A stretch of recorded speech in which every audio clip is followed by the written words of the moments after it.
بسم الله الرحمن الرحيم وبه نستعين. الأهلي يقترب من التعاقد مع الدبابة المالية مابولولو لاعب الاتحاد السكندري. محدثكم وافي عرفة على قناتكم الأهلوية. صلي على الرسول وندخل في الموضوع على طول.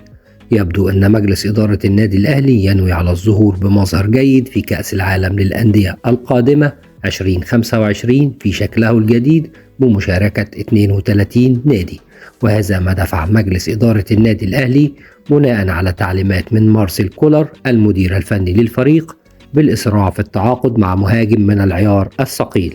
نظرا لعدم اقتناع الجميع بما يقدمه أنتوني موديست المهاجم الفرنسي بالنظر إلى الراتب الشهري الكبير الذي يتقاضاه اللاعب. ويبدو أن الأهلي وجد ضالته في مابولولو المهاجم الدولي المالي والذي يلعب في صفوف الاتحاد السكندري، حيث ظهرت في الأيام الأخيرة وجود تقارب في وجهات النظر والمصالح بين إدارة النادي الأهلي من جهة ومن جانب إدارة نادي الاتحاد السكندري من جهة أخرى، بالإضافة إلى رغبة اللاعب. نبدأ برغبة اللاعب، حيث يريد اللاعب التحرك من الاتحاد السكندري والدخول في مغامرة كروية جديدة من أبواب أكبر نادي في إفريقيا، ويريد اللاعب المشاركة مع الأهلي في كأس العالم للأندية، وهذا ما نصحه به فلافيو وجيلبرتو لاعب الأهلي السابقين من نفس بلد اللاعب أنجولا. وقد نصحه الثنائي الأهلاوي بالانضمام للنادي الأهلي نظرا لمنافسة الأهلي الدائمة على بطولة أفريقيا والمشاركة في كأس العالم للأندية. أما من جهة النادي الأهلي، بعد المبالغ الكبيرة التي يتقاضاها معظم المهاجمين السوبر وهي الفئة التي يستهدفها النادي الأهلي، وبحث الأهلي الدائم عن مهاجم سوبر وعدم توافر ذلك بسهولة، تجد إدارة الأهلي لاعب دولي هداف منسجم مع الدوري المصري ولديه كل المقومات التي يبحث عنها مارسيل كولر، ولم يصبح المقابل المادي عائقا بالمقارنة مع أي من اللاعبين المحترفين في الأهلي. أما من ناحية مجلس إدارة الاتحاد السكندري، حيث كان يتوقع الأستاذ محمد مصلحي رئيس مجلس إدارة نادي الاتحاد السكندري أن تنهال العروض على مهاجمه الأنجولي بعد تألقه الملفت للنظر في بطولة أفريقيا الماضية بكوت ديفوار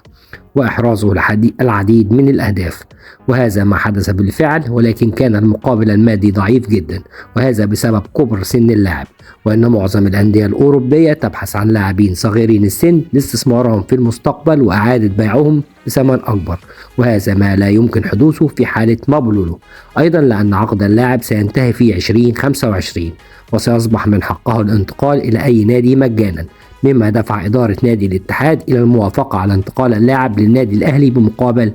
100 مليون جنيه، أي ما يعادل 2 مليون دولار. وبعد المفاوضات من ثعلب المفاوضات عدل القيعي سيصل المبلغ إلى حوالي 75 مليون جنيه،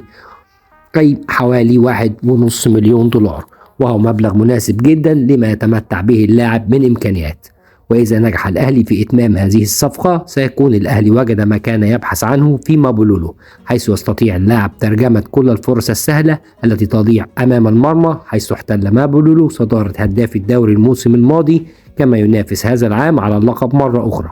مما يؤكد على قدراته التهديفية العالية والتي تتناسب مع النادي الأهلي. كل أمنيات فريق عمل قناة الأهلوية بالتوفيق في هذه الصفقة والمفيدة جدا من وجهة نظرنا لأسياد أفريقيا. لو الفيديو عجبك اخبط لايك واشترك في القناة، والسلام عليكم.